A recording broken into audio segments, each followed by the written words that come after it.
प्रभु यीशु के सामर्थ्य नाम में आप सबको जय मसीह की। Praise the Lord. आइए आज के सुंदर दिन के लिए पिता का धन्यवाद करते हुए अपना ध्यान हम परमेश्वर के वचन पर लगाएं। मेरे साथ प्रभु के वचन को निकालिएगा। इफिसी की पुस्तक उसका 4 अध्याय और उसका वचन 16। यहाँ इस प्रकार से लिखा है, जिससे सारी देह हर एक जोड़ की सहायता से एक साथ मिलकर और एक साथ गठकर उस प्रभाव के अनुसार जो हर एक अंग के ठीक ठीक कार्य करने के द्वारा उसमें होता है, अपने आप को बढ़ाती है कि वह प्रेम में उन्नति करती जाए। Praise the lord, hallelujah. प्रभु के लोगों, अगर हम इस वचन का अगर सार बात अगर देखें तो ये बात है कि शरीर का हर एक अंग मिलकर गठकर जुड़कर पूरी देह के हिसाब से देह के शरीर की उन्नति के लिए देह की उन्नति के लिए कार्य करता है। पर अगर कोई एक अंग बीमार है, दुखी है, पीड़ित है, घायल है, तो फिर इसका परिणाम क्या होगा? इसका अर्थ होगा पूरा शरीर जो है वो पीड़ा में रहेगा, असहाय हो जाएगा, या जो काम करना चाहता वो नहीं कर पाएगा। तो उस काम के लिए, जैसे एक व्यक्ति मान लीजिए कोई पोलियो ग्रस्त है या किसी का पैर में फ्रैक्चर हो गया, तब आप देखेंगे वो व्यक्ति उस पैर में अब चल तो नहीं सकता, तब वो बैसाखी लेता है, बैसाखी के सहारे वो चलता है। वो अपने पैर पर प्रेशर नहीं देता। क्यों? क्योंकि वो जानता है मेरा एक पैर अगर सही होगा तो मेरे पूरे शरीर को लोड ले सकता है। अगर ये दूसरा पैर अगर ठीक हो जाए तो पूरे शरीर को लोड ले सकता है, पर अगर नहीं तो पूरे कंधा, दोनों हाथ बैसाखी के सहारे उस शरीर के उस हिस्से को जो डैमेज है, जो फ्रैक्चर है, सहायता देने के लिए अपना काम करेंगे। अब ज़रा सोचिए, क्या हाथ का काम है क्या चलने का? नहीं ना। पर क्यों ऐसा हो रहा है? आप अपने कंधे में अपने बगल में हाथ में फंसाएंगे और बगल में बैसाखी फंसा के ताकत लगा के पूरे शरीर का लोड लेके एक पाँव के सहारे, बैसाखी के सहारे आप आगे बढ़ते हैं। ये आपके हाथ का काम नहीं है कि वो पैर का काम करे। चूँकि इस समय पैर पीड़ित है, इसलिए हाथ पैर का काम कर रहा है। मैं समझता हूँ आप इस बात को समझ रहे हैं। प्रभु के लोगों, वैसे ही हमारे घर का, हमारे परिवार का स्थिति है। कई बार हम देखते हैं कि हमारे परिवार में ये व्यक्ति है, ये शराब में है, ये पाप में है, व्यभिचार में, ये गंदगी में है।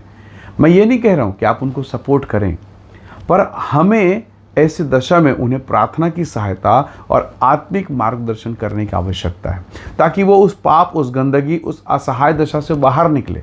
ऐसा नहीं कि हम उसके बुरे कामों को देखकर भी हम चुप रहे, नहीं, हमें उन्हें बाहर निकालना। जैसे एक बच्चा नाले में गिर गया, गंदगी में गिर गया, आप चुप नहीं रहेंगे, आप दौड़ेंगे, भागेंगे, उसे उस स्थान से बाहर निकालेंगे, उस जगह से बाहर निकालेंगे और धोकर साफ करेंगे।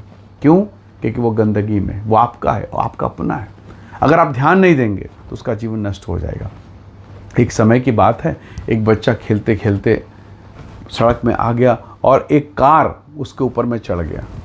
इत्तेफाकन, बड़ा संयोग कहें या परमेश्वर का अनुग्रह कहें, बच्चे को ठोकर लगा। वो बच्चा जो है कार को देख के कार में जैसे सामने आया, कार के सामने जब वो ठुकाया, बहुत दूर फेंका गया। हालांकि उसको बहुत गंभीर चोट नहीं आई, पर अब वो कार के चारों चक्के के नीचे था। खरोच, ज़्यादा कुछ नहीं, ज़्यादा चोट नहीं आई, पर बच्चा, वो छोटा सा बच्चा कार के नीचे। लोगों ने देखा इस भयंकर दृश्य को, और जो लोग जहाँ थे दौड़े भागे। कोई कार में था, कोई मोटरसाइकिल में, कोई पैदल था, कोई साइकिल, सब लोग दौड़े। अगर कार को आगे किया जाए तो बच्चा कुचल के मर जाएगा, पीछे किया जाए बच्चा कुचल के मर जाएगा। अब लोगों को समझ में नहीं आ रहा था। सारे लोग मिले सैकड़ों की संख्या में, और वो कार का मालिक भी कार से उतर गया। पूरी कार को उठा के तिरछा करके उस बच्चे को, उस छोटे बच्चे को बाहर निकाल लिया। कारण क्या था? कारण एक ही था, वो बच्चा, वो जिंदा बच्चा कार के नीचे फंस गया है। सब लोग मिले और उस बच्चे को निकाल लिए। बच्चे के माता पिता खुश हो गए, कार जिसके कार के नीचे था वो भी खुश, उसने भी राहत की सांस ली और ईश्वर का धन्यवाद किया।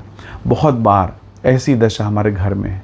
वो एक्सीडेंट तो बच्चे का था, वो समझ में आ गया, आंखों में दिख गया, पर जो हमारे घर में, हमारे परिवार में जो हो रहा है, आपके परिवार में जो हो रहा है, भावनाएं टूट रही है, माहौल ख़राब हो रहा है। कोई शराब में है, कोई पाप में, कोई व्यभिचार में, नाना प्रकार की स्थिति।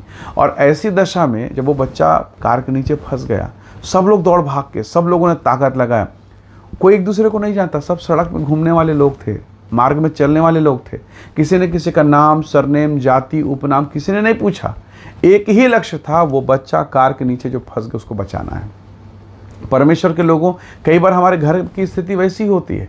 और हम कई प्रकार की बातें करते हैं। इन सब बातों को छोड़ के, किनारे करके, भूल के हमें पूरी ताकत के साथ उस पीड़ित व्यक्ति को, उस दबे हुए, कुचले हुए व्यक्ति, उस फंसे हुए व्यक्ति को बाहर निकालने के लिए प्रयास करना है। हालेलुया। परमेश्वर के लोगों, ये बहुत आवश्यक है। आप देखिए, याकूब परमेश्वर का दास प्रभु से बातें करता था। जब वो छोटा था, अपने माता पिता के घर से निकला, जंगल में, बियाबान में, रात्रि के समय परमेश्वर ने उसे दर्शन दिया, उससे बात किया। कई बार उसने परमेश्वर का दर्शन प्राप्त किया, बड़े चमत्कार उसके जीवन पर हुए। पर आप देखते हैं कि उस याकूब के बच्चे हुए बेटा बेटी, और एक बेटी का नाम दीना था। और आप जानते हैं कि बच्चे अलग मार्ग में, और वो बेटी लाड़ दुलार प्यार जो भी कहें, वो अलग मार्ग में। और आप इसके अंत को देख सकते हैं, कैसा पीड़ा, कैसा तकलीफदायक उसका अंत हुआ। तो प्रभु के लोगों, जब आप परमेश्वर के वचन को पढ़ते हैं तो बाइबल कहती है हर एक देह का अंग मिलकर काम करता है। क्यों ना हम भी अपने परिवार में मिलकर काम करें। आप में से बहुत सारे लोग घरों में प्रार्थनाएं होती होंगी, पर बच्चे प्रार्थना में नहीं बैठ रहे हैं, या हो सकता है प्रेयर के टाइम में बच्चे सो रहे हैं, या हो सकता है जब आप प्रार्थना कर रहे हैं तो पत्नी किचन में है, हो सकता है वो खाना बना रही है, या हो सकता है पति काम में है। कई प्रकार की परिस्थितियाँ, कई प्रकार का माहौल। पर क्या हमने प्रार्थना को पारिवारिक प्रार्थना समझा? क्या हमने प्रार्थना को परमेश्वर की उपस्थिति में आने का, परिवार के साथ आशीषित होने का जरिया समझा? कई परिवार में ऐसा नहीं है। पत्नी का प्रार्थना का अलग समय है, पति का अलग समय है। सब चीज़ों के लिए हम समय निकाल लेते हैं, लेकिन प्रार्थना के लिए नहीं है। और यही कारण है कि जब सब चीज़ें एक साथ नहीं होगी तो तकलीफ का कारण बनेगा। इसलिए परमेश्वर के लोगों, प्रभु के वचन को समझें। सारी देह, आपका परिवार, आपका घर परमेश्वर के दृष्टि में चुना हुआ है। क्यों ना हम अपने घराने के साथ, जैसे यहोशू ने कहा, मैं और मेरा घराना। तुम क्या करोगे मुझे नहीं मालूम, और उसने कहा मैं और मेरा घराना परमेश्वर की सेवा करेगा। हालेलुया। कितने सुंदर विचार हैं। बहुत बार जब हम अपने परिवार का ध्यान नहीं देते हैं तो कई बार यह परिवार हमारा ध्यान नहीं देता है और ध्यान रखने के योग्य नहीं बन पाता है। झाड़ू के विषय में कहावत है, झाड़ू जब तक गठित है, एक बंडल में बंधा हुआ है, वो झाड़ू है, वो कचरा साफ कर सकता है। पर अगर वही झाड़ू खुद बिखर जाए तो वो खुद कचरा हो जाता है। तो यद्यपि आप चुने गए हैं, प्रभु के अभिषेक में हैं, मसा आप पर है, अभिषेक आप पर, अनुग्रह आप पर, बाइबल के सारे ज्ञान और शिक्षाएं आपके पास है, पर अगर आप ही बिखर गए, घर बिखर गया, परिवार बिखर गया, तो केवल कचरा कहलाएगा।